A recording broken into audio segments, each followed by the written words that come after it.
ბათუმში დატრიალებული ტრაგედიის გათვალისწინებით თავ შევიკავებ, რა თქმა უნდა, ახლა მძიმე პოლიტიკური შეფასების გაკეთებისგან, ვინაიდან ვიდრე ვსაუბრობთ უამრავი ადამიანი ებრძვის სიკვდილს და უამრავი ადამიანი იბრძვის სხვა ადამიანების სიცოცხლისთვის, მაგრამ თავარი რამ მინდა ვთქვა.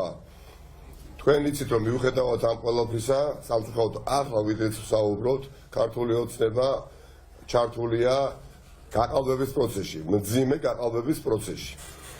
და იცით რა გააკეთეს და რა იკადრეს ზუგდიდში, როდესაც გამარჯვებული კანდიდატი ღამით ქურდულად, უსოდოთ მოულოდნელად, პირველ ტურში გამარჯვებული კანდიდატი გამოაცხადეს პირველ ტურში გამარცხებულად.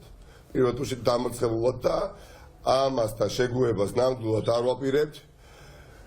ნაცვლად დღეს გასამართი აქციისა, რომელიც დღეს არ გავმართეთ და მიზეზი დავასახელე ტრაგედია, რომელიც ბათუმში ტრიალებს, თხოვ ზუგდიდელებს, ზუგდიდის რაიონში ცხოვრებ ყველა ადამიანს ხვალ 8 საათზე შევიკრიბოთ ზუგდიდში, მოსწავლე ახალგაზრდობის სასახლის მიმდებარე ტერიტორიასთან და უნდა ვიყოთ ძალიან ბევრი, რომ ყველას, მათ შორის საერთაშორისო საზოგადოებასაც გავაგონოთ ჩვენი კაფეო ხმა და პასუხი.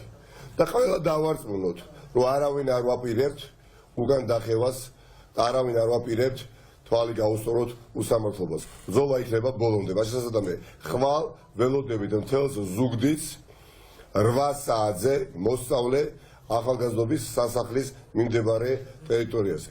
დიდი მადლობა და მაგრად იყავით და დროებით.